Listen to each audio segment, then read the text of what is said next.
Hello and welcome to NIAGA Spotlight with me, Tamina Kausji. NIAGA Spotlight takes us through the week in economic analysis and future affairs. Now this week on Future Affairs, it's all about AI meets ATM and the digital banking revolution. So perhaps let's connect the dots between markets, policy and the people that they serve. We're tapping into the beating heart of Southeast Asia's fintech transformation, Malaysia's digital banking revolution, and how artificial intelligence is not just the disruptor, but now a quiet architect shaping the future of financial inclusion across ASEAN. So let's dive into a couple of numbers first. Q1 of 2025 saw Malaysia's digital banks, 5 of them which have been fully operational since mid-2024, hit a combined 1.2 million active accounts. That's a 45% quarter-on-quarter growth. But it's not just about uptake, it is about impact. Now, according to Bank Negara Malaysia, nearly 30% of new accounts were opened by previously unbanked or underbanked Malaysians, particularly in Sabah, Sarawak, and the Northern Peninsula Belt. So what's powering all this? One word, AI. We're seeing the rise of predictive credit scoring, behavioral risk profiling, and even emotion-sensitive customer service bots speaking in Bahasa Malaysia, Mandarin, and Tamil. This is fintech with a local soul. Zooming out to the ASEAN perspective, Malaysia is setting a benchmark. While Singapore leads in digital asset regulation and Indonesia dominates in digital payments volume, Malaysia is pioneering AI-embedded compliance as well as Sharia-compliant neobanking, making the country a unique testbed for ethical, inclusive finance. We also have the recently signed ASEAN Digital Finance Accord, ratified in February, underscoring regional interoperability. And Malaysia is front and center in the task force on cross-border eKYC and AI governance frameworks. Right. So basically, moving on into the discussion, this leaves us at a very interesting crossroads. So in Malaysia, on that note, it's an absolute pleasure to welcome Melvin Ooi, Chief Operating Officer, Ryt Bank, and Foon, Chief Product Officer, Ryt Bank, to the studios for this discussion. A very good morning, gentlemen. How are we doing? Good. Good. You. Thanks for having us. Fantastic. Chee, can I get started off by you telling us a little bit about the upcoming Ryt Bank launch? Tell us all about what's been happening insofar. Let's get the discussion started. Thanks for having us, Tamina. And yeah, we are very excited for the launch. And we will be the first text-to-action AI-driven bank potentially in the world. And what that means is that in the world of generative AI, where unlike the previous generation of computing, where you have to learn the computing language to make the computer to do something for you, this, with the generative AI revolution, what we can do is that to use human natural language to talk to the computer, and the computer will do something for you. And this is exactly what we are going to bring to banking, where the user get to interact with their languages. In this particular case, we'll start with Bahasa Malaysia and English to be able to instruct and the agent within the banking app to do banking transaction for you. Exactly. So it's actually all about Ryt Bank leveraging AI, not only personalizing offers, as is quite common these days, but in a sense anticipating life transitions. So how do you actually see this shaping up for the incoming and future customer base of Ryt Bank? The truth is that within the computing industry, the personalized software era is over. What personalized software is generic applications sprinkled with, configured with certain data, personalized data, so that the generic software can work better for you. However, in this day and age, in the age of AI agent software, it is more about your relationship with the software and less about personalization. So what that means is that the agent will be sort of your friend, and it exists because of you, and it exists, and it becomes better because of your interaction with the agent. So we are moving on to a more personal software era rather than personalized software era. Case in point is that you you don't call your best friend your personalized human being. It's just a relationship with Fair your enough, friend. fair enough. Great example. And this is how I think from now on the era of AI will bring to certain personalized software revolution. Fantastic. Thanks very much for that introduction, Chee.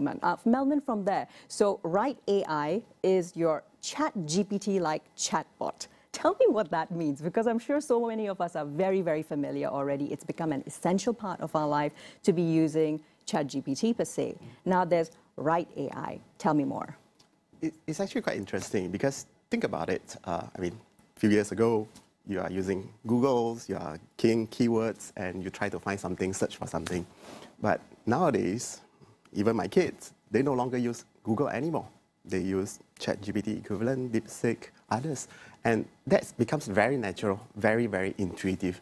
And when we think about it, then we're like, hey, do we still go back to like 5 years ago? Or do we really reimagine and rethink how we should do things? And that is where, thanks to Chee and the team, we have this Ryt AI, where it becomes a lot smarter, a lot more intuitive, a lot more convenience. Because at the end of the day, you want to bring value, you want to bring convenience, you want to bring personalizations to your customer. And in that sense, when we rethink, we redo it, then it becomes a lot convenient, a lot easier, a lot more natural, like talking to a friend. And just a very simple thing where, for example, if you have a party coming up this weekend, the caterer sends you an invoice asking you, hey, can you pay it up? The typical case is you log into your phone, you go to the app, you make a key into your bank account, look for the bank, key in the account number. It's like 8-10 steps to it. Yes, sure. It takes at least a few minutes out of your day. Crazy. You've got to have 100% focus, make sure there's no mistakes, or you got to go back, do it all over again. And that's painful. Sure. So others may think that, I have 10 steps, why don't I bring it down to 8, bring it down to 6? Okay. Incremental. But to us, we're like, hang on. Is that what our customer wants? So we're like, can we do it in 3 steps, for example? Can we do it differently? And that's where the achievements comes in, and we then say, can we take a picture? Can we upload it? And the information extracted is correct. Press a button, confirm, done. It's literally 3 steps. Snap a picture, upload it, make a payment. That's it. Fantastic. So it's actually, it's not so much it's the UI preference anymore. It's like a co-created digital identity. Exactly. And it really helps you. And in a sense, it's also using other pretty familiar templates, right?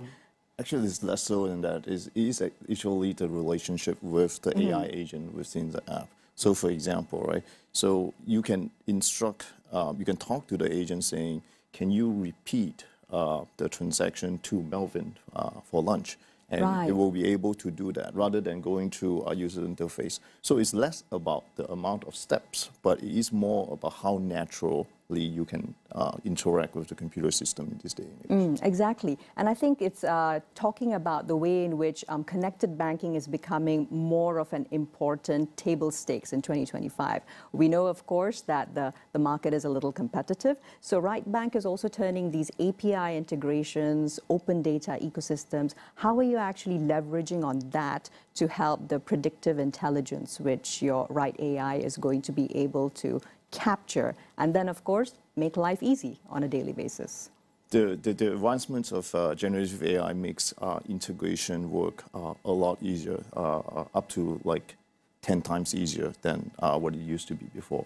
So in this day and age, it's less about having access to certain APIs or data, or it's more about how do you detect the underlying behavioral changes with all the data that you have, and what do you do about that? So it's essentially, again, I repeat this word a lot, it's essentially a more agentized type of computing where where the software has more human-like cognition power, be able to understand, okay, there is a certain change in your behavior, and this is how I should advise you or even do certain actions for you, such as, you know, purchasing some of your grocery ahead of time, or suggesting some of the insurance that you might need to have given potentially certain changes in your life. So it's less about accessing to data in this day and age. It's about the cognition power of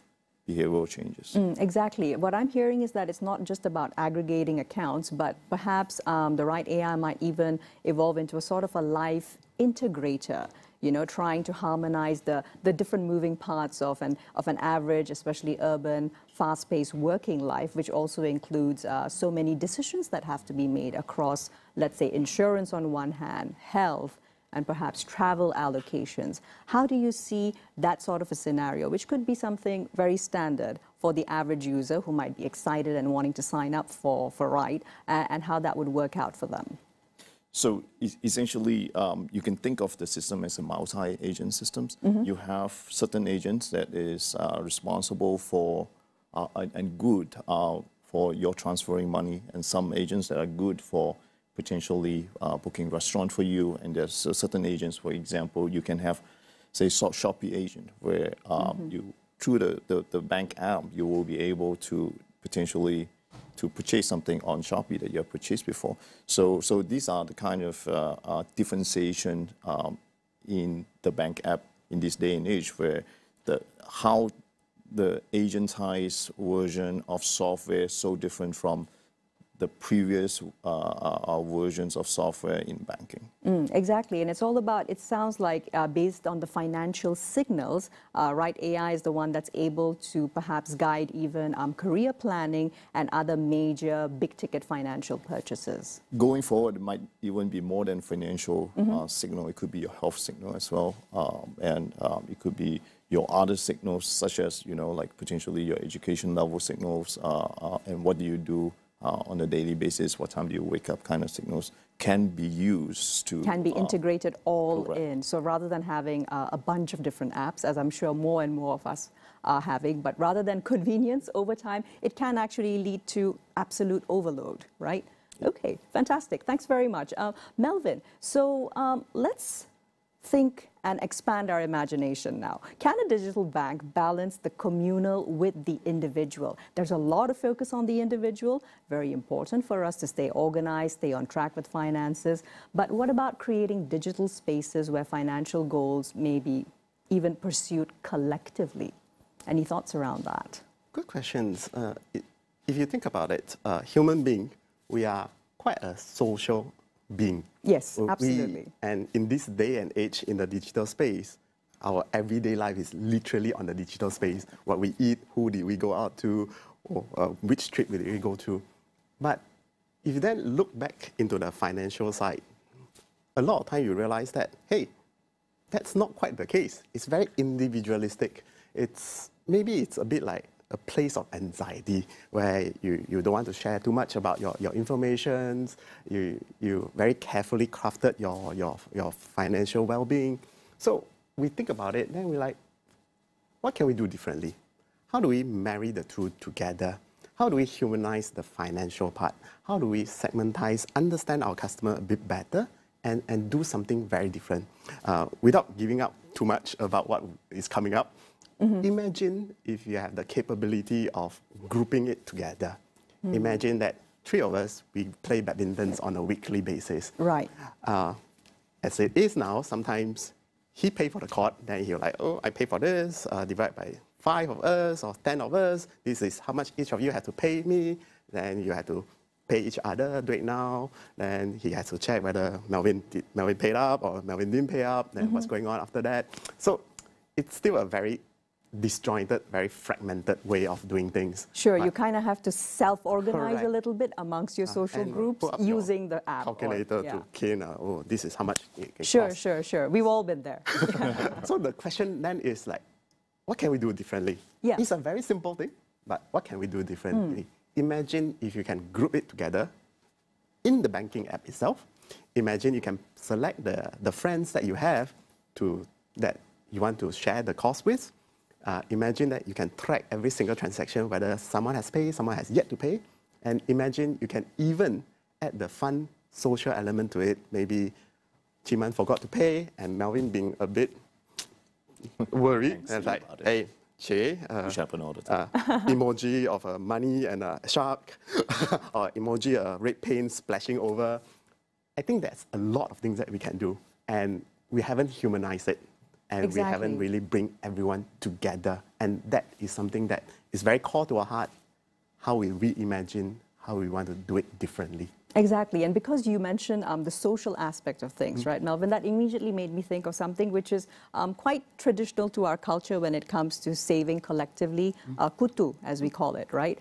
Now, what if it could be possible to somehow digitize this using maybe even blockchain smart contracts? So that would perhaps lead to a digital presence where your social circle, which might have formerly saved, you know, just in person, storing it with one makcik or one pakcik or one, you know, leader, nominated leader of the group, but now this could be online, living on an app perhaps.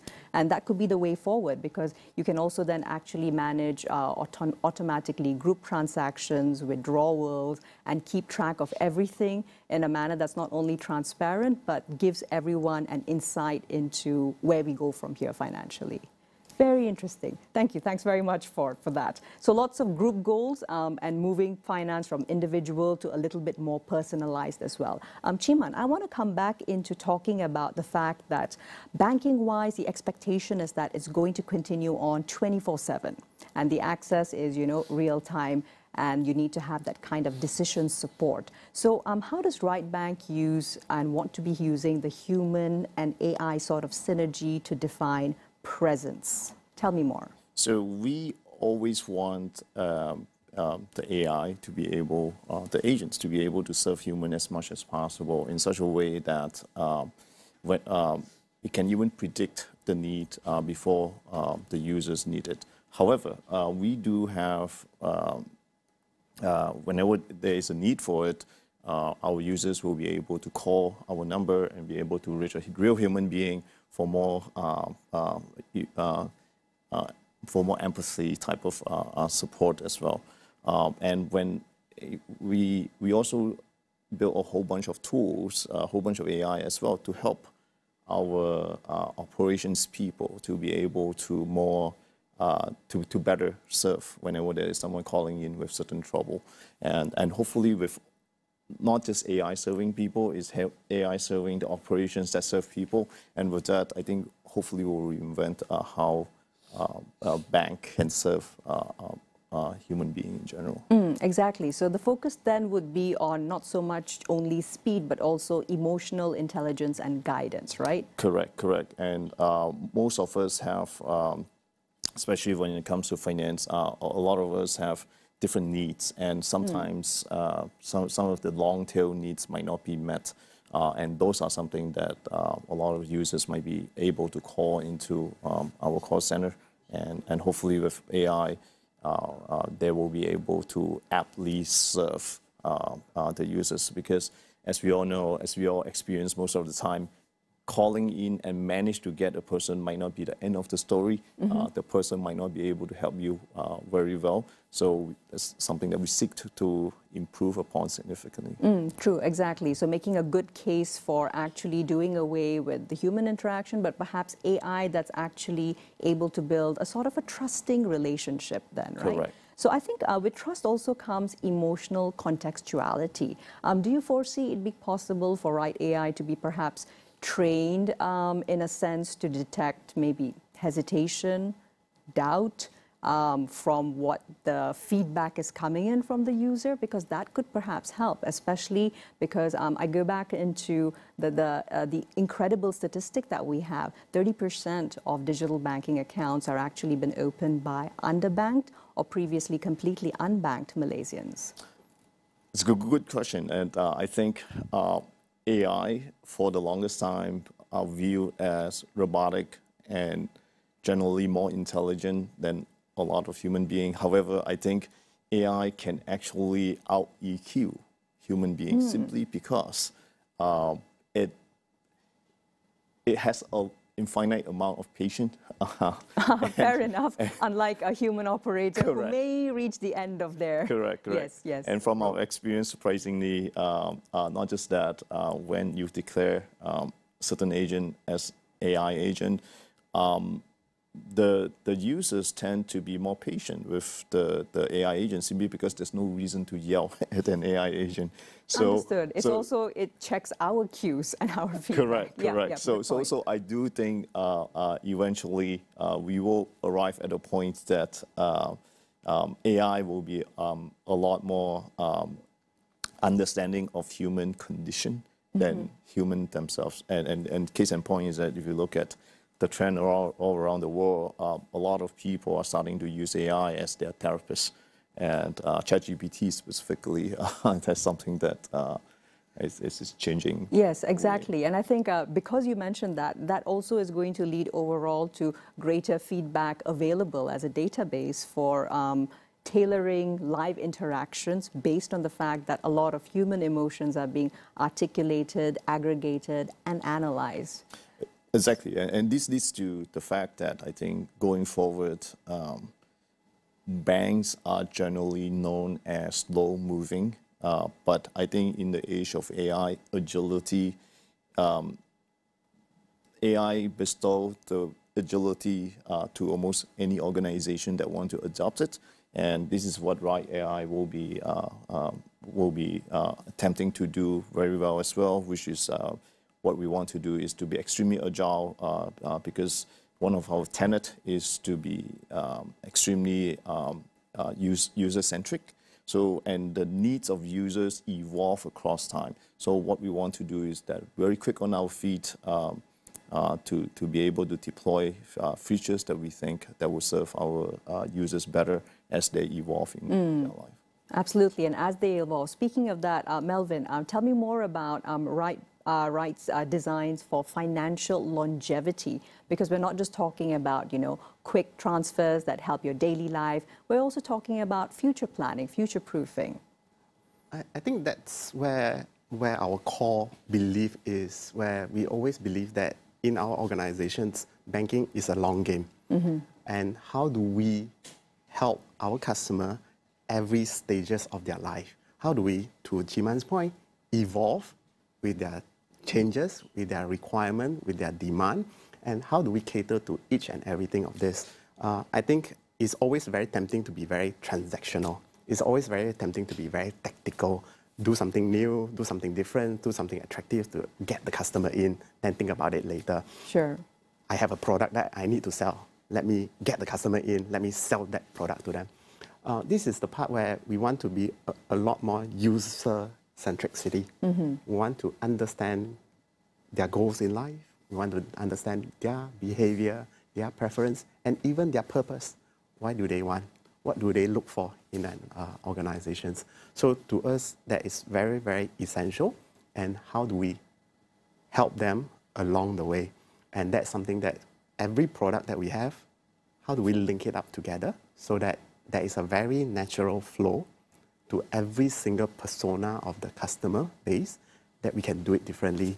And case in point, we were talking about this earlier. In my previous organizations, Alipay, they even have a different screen, different skin for different segment of customer. So, for example, if you are a senior citizen, you can change the whole thing, the look and feel, the format, where the font size is bigger, the buttons is bigger, the things that is relevant to you, shown to you. And this to us is, hey, it's a digital space. It's no longer a piece of form that has to be the same because it's physical form. Everyone fill up the exact same form. How do we do it differently? How do we understand them differently? Whether it's the language, whether it's the layout, whether it's the flow, whether it's the way we tell it to them, share it with them, and this is the essential part. So in short, Ryt Bank, we want to be the right hand for our customer so that we can help them to build the lifetime financial companion. Exactly. It's a financial journey. It's not just about tomorrow or next year even. So from there, Cheeman, I'm really interested for us to touch a little bit on a huge topic, green banking.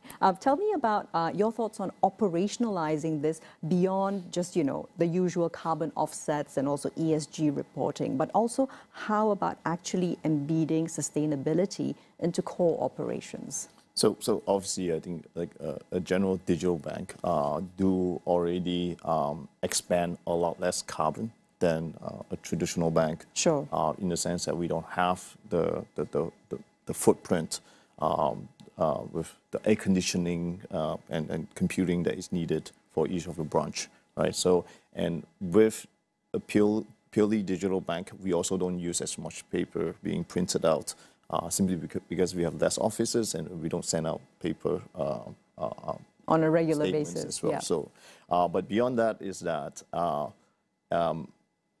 we use a lot of AI, and AI is known for being reasonably power hungry. And however, our AI is being deployed in our data center, and our data center is a 500 megawatt data center powered by a 500 megawatt of solar panel. So, which is I think one of the first green data center in Southeast Asia. So this is how we try to be as green as possible on multiple fronts. Exactly. So I think it's not just about, talking the talk and, being okay just because you're already a digital bank, but really embedding that sustainability all in and all through. It's been a really interesting conversation. I could definitely go on, but all in, of course, wishing Ryt Bank actually all the best. And when will actually it be open for actual subscriptions? Is there a wait list, Melvin? The wait list is already there, so everyone can download the app, can literally put it in. We are very, very excited. As much as I want to say it, I always tell my colleague that it's soon, but not soon enough. So look out for the space. We are coming up pretty soon. All right, so Q2, what a way to get started. Gentlemen, thanks very much for your time today.